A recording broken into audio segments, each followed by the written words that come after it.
Hello, and welcome to the Disc Dungeon, where we put you on to musics and melodies in the deepest, darkest dungeons of your computer disk. I'm your co-host, Joe Dove, and with me, as always, Julian Valencia. And if there's one thing we love talking about, it's music.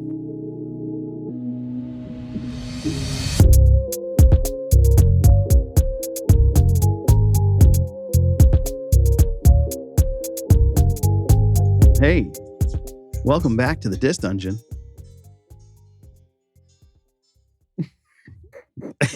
You know that song? I mean, not right now. Yeah. What's up, guys? So we're back. We had a little kerfuffle because... Our kerfuffle? Yeah, kerfuffle. Because certain individuals from the United States decided to come in because their brother is dying. So we wish their brother well. But I really wish he wouldn't have blocked my traffic coming over here, son of a bitch. I wish your brother well as well. Can I? Is that the president? Can I say that? Yeah, I mean, I wish his brother well. Just because he's a douche doesn't mean his brother is. Guys, this is episode 23. Word, we made it 23 episodes. It's a good number. We made it to the Jordan year. It's the Jordan. It's the Jordan. Jordan. Yeah. We should have made the episode about Jordan. Totally. Should listen to the soundtrack of Space Jam. Yeah. No. I love that.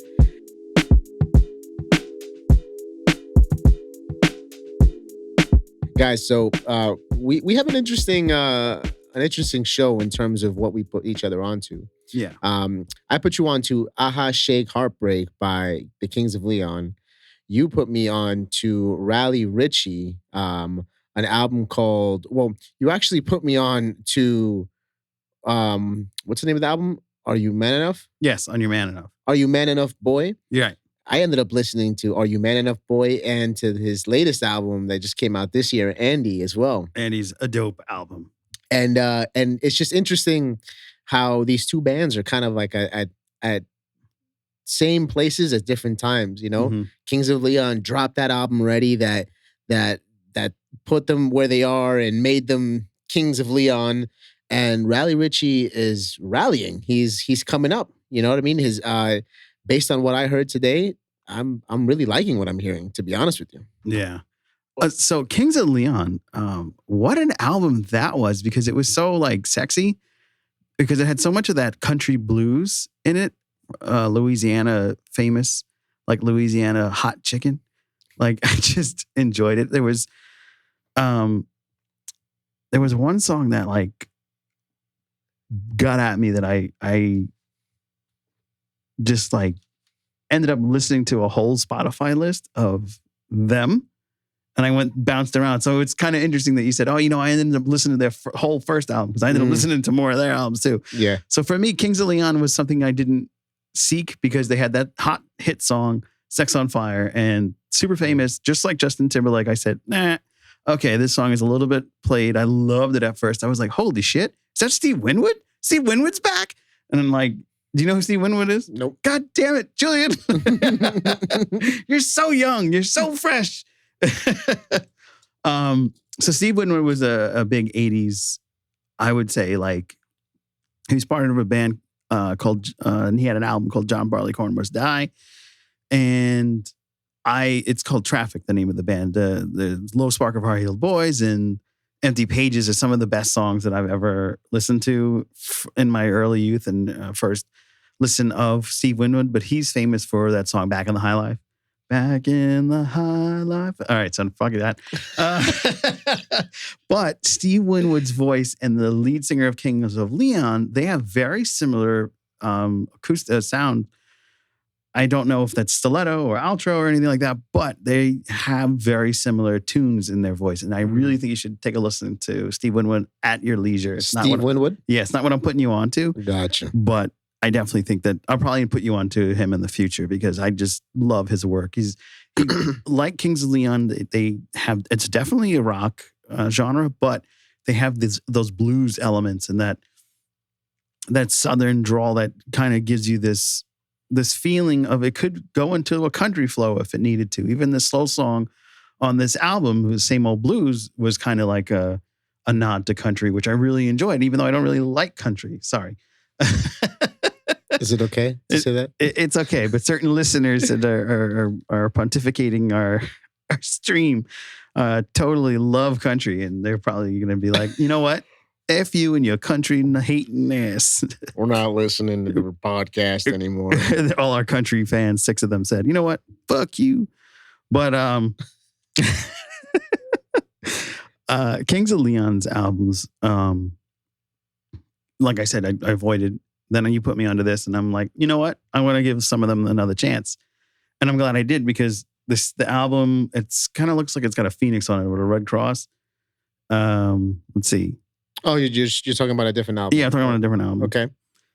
Because I ended up flowing into the other one because Only by Night, that album, also a total bop.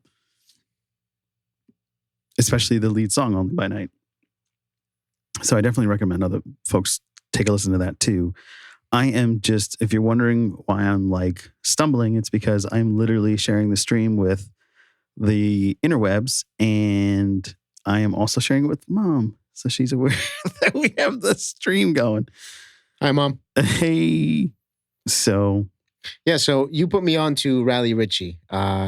His real name is Jacob Basil Anderson. Basil. The name of the album you put me on to, You're a Man Now, Boy. That's the first one you put me on to. Right. And I ended up listening to his latest album that came out in 2020, which is called Andy. Guys, I mean, this, I don't know if you guys have heard of Zoo or of Sampha. It gave me those vibes. Zoo is ZHU. Sampha is SAMPHA. We'll link that below. These are 2 artists that just the influence is there, or maybe it's just the scene because Raleigh Ritchie is also, he grew up in Bristol. Yep. Bristol Underground. That's where Massive Attack. Exactly. So there's just, I mean, there's a culture. There's obviously a vibe there. It's like being in New York and being in Brooklyn. There's something unique about it, and it seems like a bunch of people are coming out of that pool. Right. And and that the timbre of his voice is amazing. It's almost scruffy and rough, but it's not. It's clear. It's sweet. No, it's sweet. It's scruffy. great. Yeah, exactly. Yeah. It's a dope mix. The thing is that I'm listening to this album, and for me, there's just a lot of creativity going on, a lot of uniqueness. It is hip hop. It's in hip hop and trip hop and R&B, and it stays in that realm, but the delivery and how they chose to do things were different. They used a lot of strings too. So, that's another very British undertone, so for sure, this is not American style hip hop. And, so you're not going to get that. But you get a lot. You get a lot of beautiful symphony and orchestration and of course, Mr. Raleigh Ritchie, he's got a great voice, man. It almost feels like, I was watching one of his interviews while I was doing research for this episode. Really dove into him. And he's like, he was like, I'm a perpetual sad boy. And that song, Sad Boy, so dope. He's a perpetual sad boy, he says, and he's just constantly, that's what his music is. You know what I mean? It comes out in different ways, but he's just constantly being a sad boy. But what I took from all of that in his interviews and in his music and listening to him perform is that he's having a lot of fun being a sad boy. Yeah. like to the point where I'm like, are you really sad, man? What's the sad boy thing? Yeah, about? why is it sad boy? Tell me just more. Be like, tell me more about the sad boy thing. Yeah. So honestly, my rating, because of the production quality, because of the ups and downs, because of the ability of the singer and the uniqueness of his timbre and the uniqueness of his delivery, I give it an 11. Whoa, what? Broke ceiling? Is that what you're telling me? Yes, because a 10 is great and 11 is like surpasses your expectations. Your expectations, yeah. So that was great. So for Aha Shake Heartbeat, this is their first album, the Kings of Leon. It came out many, many years ago, all the way back in 2005, right? 2005. No, it was alive back then. So 2005. Like I said, total amazing album. There's so much flow and there's so much ebb and flow. It's a constant ride into a peaks and valleys of the album because, it's a rock song, but then they come down and bring it to like a more bluesy or country tone, which I really, really appreciated because I love blues, of course, but I also love rock, but I also love this guy's voice. And there's so much love for me on this album that, there's no heartbreak for me. My favorite song has to be either Day Old Blues or Milk, because that one kind of threw me off because it was a steadily rock album, fast speaking, almost spoken word. And the fast speaking did remind me a lot of like Blues Traveler. Do you remember Blues Traveler? Hopefully you know them. Okay, good. I've heard of them. So, because a lot of the times it's like, this guy? And you're like, what? No. Who? So I'm glad to know that Blues Traveler gets out there. I don't really like Blues Traveler as much as I did Kings of Leon. They kind of blew them out for me. I like Dave Matthews, that whole like bar band era. You know what I mean? I know you're not a Matthews fan, but whatever. Sorry. But I totally like Milk. Milk had a different a pull to it because it had more, even like dab in the electronic. And these guys, they started out, as you were telling me as we were getting something to drink, they started out just chilling as friends and then said, you know what, we're pretty good at this. Friends, no. No? They're brother, cousin. It's friends because they're not all related. Well, they're family, yeah. No, brother. Oh, okay. I thought brother. I thought they were like, cousin. these guys were two brothers and then those guys they're like family. No, they're a family. Oh, that's dope. Okay, I stand corrected. Yeah. So that's cool. And they realized that they had this amazing talent of playing some beautiful music together, and they do. And they did. And now they're top of the charts. The music itself, the genre fit right into everything that I listen to. You got that blues, you got that rock. I don't really do the country, but I do enjoy every now and then. Like I like Johnny Cash. I can't get away from that because Man in Black and I've Been Everywhere, man. I kind of feel like that's how I live because I've been everywhere. But this really hit me, and like I said, I ended up listening to more of the repertoire. I pulled out the old Spotify's and decided to take a dive down deep into the Kings of Leon, Rey de Leon, down. So I our limit was 10, so that's what I was going to put for this album, was a 10. Okay, got it. Yeah, but and if there was no limit, I would go up higher because it's so good. And which is surprising because, I don't know if you knew, but first to break the record on just, good call. We've gone surpassing our own limitations with these albums. We really put each other on to music that really brought out the tunes that we enjoy and like sharing. So we dove into the albums further. Yeah, it's kind of interesting, right? Because I mean, and this will be a good way to segue into Music Saved My Life. Yeah. We paused for you, Joel. That was just for you, Joel. That was just for you. So to segue into Music Saved My Life, I think as we've been recommending music to each other, there's been misses, there's been spot ons, but like I think more and more we do it, the more we kind of know what our tastes are like. You right. know what I mean? I'm learning what's gonna kind of what's still gonna be something you haven't heard, but is still going to like fit right in. Yeah. Yeah. So and that's why this week I'm gonna put you on to Samfa. Samfa. That sounds amazing. It sounds like a dish almost. Sounds like delicious. That's literally what it is. He serves up delicious melodies. Interesting. And they're just great. But Samfa, he's worked with a lot of big people. And he gives me a lot of Raleigh Ritchie gives me a lot of those vibes as well. It's funny that you mentioned that. DMB is great. Thank you. I appreciate that. Dave Matthews Band. Sorry, Amy. Raleigh Ritchie did a song with The Internet, who you put me on to. Got it. Yeah, you see, look, it's all interconnected. You're all there. Yeah, you're all in. Just like country. You're just always there. And one band that I felt, because it reminded me of Kings of Leon, but the singer, I don't know how you're going to take to the singer because his voice is more like Morrissey from. Do you know Morrissey? From he sings that song "How Soon Is Now." All right, he's got. It escapes my memory. Yeah, that's the Smiths. Oh, okay. I know the Smiths. Yes. So he reminds me a lot of the Smiths. This lead singer of the Smiths. So, I mean, we'll see how you like it. The boxer. How you like me now? The Boxer Rebellion is the name of the album. It's really cool. Step out of the car. The Boxer Rebellion. The Boxer Rebellion. Yeah, I'll send you a whole thing. Okay. So that we're clear on what that one is. It was hard to put you on to Riley Ritchie because I kind of wanted you to hear him from the beginning because like he appeared on a lot of different music but never got his own album until much later when he made it because of some little show called Game of Thrones. I don't know. Maybe you heard of that one. Who knows? It's actually, yeah, I forgot to mention that, guys. Yeah. Raleigh or Raleigh? Raleigh? Riley. Yeah. Riley Ritchie is Grey Worm from Game of Thrones. Yeah. So if you guys didn't know that, maybe that'll be a little boost for you to check him out. Yeah. So not only is he Grey Worm playing his spectacular role, which, I mean, he didn't say much anyway. Missandre, I love you. I love you. Where is my penis? Oh, damn. He was a eunuch. He was a eunuch in the show. He was a eunuch, yes. But like... It's like, why do you have to say it? Can we say that? Of course we can say that. Okay.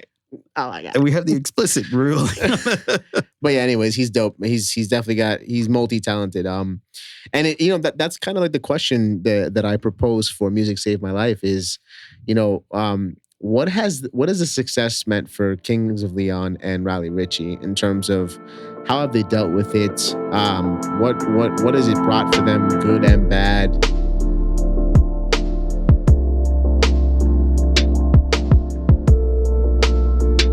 I mean, these questions won't be answered. They're hypothetical questions. Oh, when they come in the studio, we'll ask them that. And then, exactly. When we're working with Kings of Leon, yeah, and totally. Ritchie, it's gonna happen. I'm gonna get famous people on the show. We're gonna talk to them directly. Absolutely. But I posed a question because it's such a it's that thing that you can always talk about, but until it happens to you and you're actually successful, or or you're selling platinum record, or you're getting platinum records now, and you're blowing out downloads. What does that streams. What does that do to your psyche, to your ego?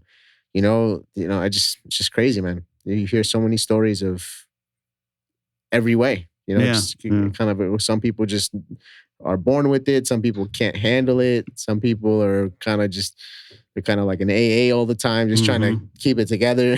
Like one of my favorite bands from the 90s was Stone Temple Pilots. Did not handle fame well. Yeah. Constantly going in. And he actually passed away from overdose. So, everybody handles it differently. I'd be curious to see how these guys handle it. And I'm super curious to see how Riley handles it because well, we know Kings of Leon already, right? Oh yeah, they made it. Because it's kind of like that's kind of the reason why I felt we needed to name the show. What was it again? Before they made it big. Yeah. Before the Rise. Yeah. What was it? I wrote it down. Before they made it big. Yeah. So in other words, Kings of Leon already made it big, right? Mm-hmm. They got there. We saw the timeline. We saw their progression. Riley Ritchie is at a point now where he's buzzing. He's there, and he's got a unique.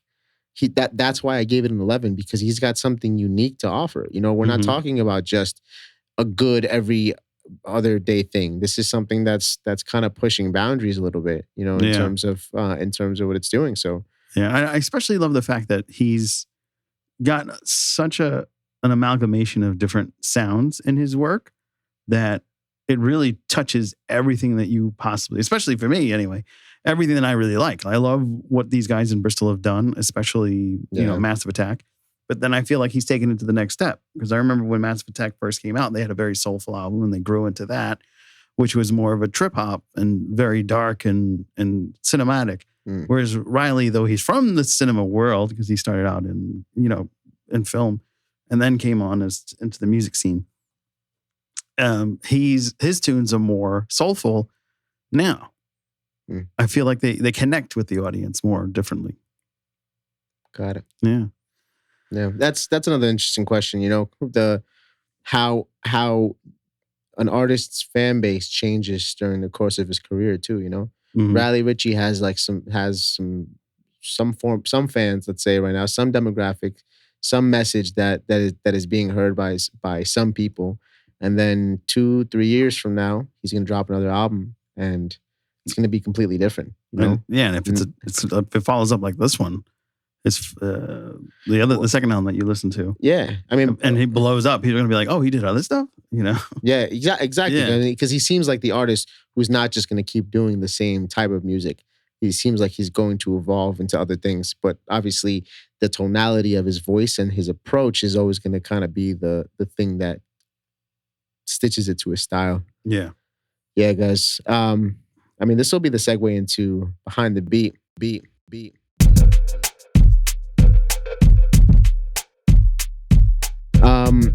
Guys, so this week, these past 2 weeks or this week and a half that's taken since our last go around here, it's just work on the album, guys. Like I told you, Shades of Green is the album that I'm working on. My company that I am partnered with. Sorry, let me backtrack. I was like, way off. I said those guys are good. So, Audios, as you guys have heard for the 23rd time, because this is if you're here, this is the 23rd episode. Julian, Henry, and Joel. Yes. The three of us, we came together. We started a production company called Audios. We obviously focus on music production and artist development. This podcast, in partnership with To Be Seen, is that's me. I'm To Be Seen. To Be Seen is an attempt to start to build this culture and give you guys a real insight on who we are and where these influences come from. That when you come in here, this is what you're gonna get. And if you already like what you're hearing here, or if you like the music that we're recommending and that we're listening to, then when you come here, your music is gonna sound great. Yeah. Period. End of sentence. For this behind the beat, guys, I want to do something special. I think we're at a point now where I feel comfortable enough to sing in front of you guys. Okay, yay! I feel like I can do it now. You can do it. I'm gonna sing you guys a little clip of a song that I'm working on for the album. It's called 2 a.m.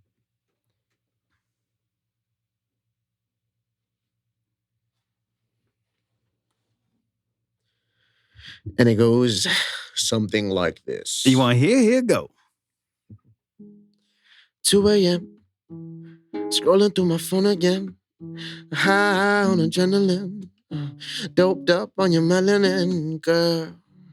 Summer wind reminds me of what could have been. I could have been yours. Yeah. Girl, I adore you. Dreaming. Yeah. Girl, I've been scheming for words I could believe in. Girl, I've been feeling for you. Oh,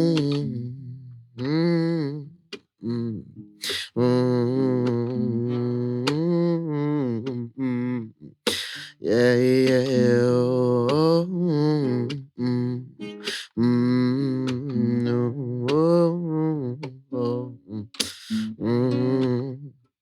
yeah, I'll give you a little bit more. Come on, just a little bit more. I got a taste. I need to feel it all.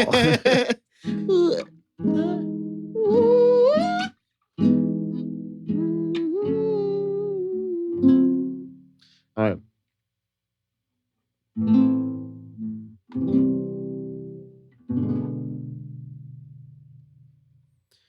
Tú eres la dama más hermosa, la flor que encela todas las rosas, y tu sonrisa como provoca. Yo me vuelvo como un loco en tu boca. Te vas conmigo y te hago volar. Las estrellas están a tu alcanzar. Mi amor nunca se va a cansar de darte amor día tras día tras día. No, let me not get too sexy right there. I'm a cliffhang everybody right there. You just gave everybody music blue balls. You're almost 100% sexy mustache man again too, so it's like almost triple, almost 100%. You got it. It's there. Okay, so but the soul patch is slowly like returning. Return of the soul patch. Return of the patch. Oh yeah. By the way, guys, I got bit by a dog. Yeah, on my chin. So that looks like it was painful. I mean, it wasn't that bad, but it was it was the situation where just owners are just owners. It's never the dog. It's always the owner. You know, I asked the guy, I was like, "Can I pet your dog?" And he's like, "Yeah." And then I get close, and the dog snatches at my face, and then he says, "Yo, I didn't tell you to get close." Oh, and I was like, "How do I pet your dog if I don't get close?" He's like, "No, he's bullshit is that?" No, and then he goes, he's like, it's a pit bull. You can't do that with pit bulls. And I'm like, I have a pit bull. Oh. My dog is not going to go up to you and snatch your face. So snatch. Yeah. Well, I mean, luckily it doesn't look like it's too painful, and lucky it didn't latch onto you. No. I mean, that again. Even after that, I was trying to get close to him because I saw the dog was just playful. He just wanted to play, but it's just it's about the owners. Yeah. Anyways, guys, that's my spiel. We got one more section left. That is Tricks of the Keys. We bring you tricks of the keys. All right, so, we were trying to bring it all into a sweet melody, if you will, and talk about something that's a music that was a start out and that you didn't really know about it. But upon reading, I actually stumbled on one of my favorite bands that doesn't get enough love anymore. They were really big back in the day, but when they started out, they had their difficulties. And that's the Monkees. Remember the Monkees? Oh, yeah. I remember the Monkees. Hey, with the Monkees. They were huge at one point, but they weren't always huge. And there's a song that they did called Salesman. And, listening to the song, that's a double meaning. The lyric goes, there goes the sailman, he's sailing high again. The song is simply about an old time and an everyday salesman who sells his good on the street instead of the store. So, I took that as whatever. It's just a salesman. I'm thinking of like vacuum salesman. And I was wrong. You want to know what they mean by that? Maybe you know. The salesman is a drug dealer who's selling his goods on the street. That's the vacuum dealer? Yeah. He's not selling vacuums. He's selling an escape of reality. So instead of blow, it's suck? Yeah, exactly. Or instead of suck, it's blow because it's a vacuum. So. I think at this point, just anything can be. Just depends on how good you make, on how catchy you make it sound. That's true. But who knows? But like the Monkees are always famous for like such happy, upbeat pop songs. And I felt that was shocking to know that they were talking about drugs, though the era was very big into drugs and free love. Free love. But, here we go. We're talking just like Lucy in the Sky and with Diamonds. Lucy in the Sky with Diamonds. LSD, baby. Lucy in the Sky with Diamonds. And then I come to find out, that's really about, I'm sure Joel's going to be mad because he wants to do an episode of the Beatles, but it's not about, I think it's about the secretary at the record office. Oh, isn't it about like... It's about a woman LSD or that's what I thought, yeah. But no, it's actually about the woman at the office. All right, well. We'll save that for next time. There you go. I know Joel's going to be like, you son of a bitch. Guys, thank you very much for bearing with us this episode. We hope you had fun because I actually had a lot of fun. This is a very fun episode. Yeah, all the BS I had to do to get here. Freaking your president. Yeah, your president. Your president. Your president, not my president. Not my president. Can't wait till they vote his ass out. All right, guys. Julian Valencia. Joe Dove. Thanks a lot for joining us. Thanks, Julian, for another fantastic escape. In the Dis Dungeon. Down deep. Episode 23. The Last Dance. No. No. All right.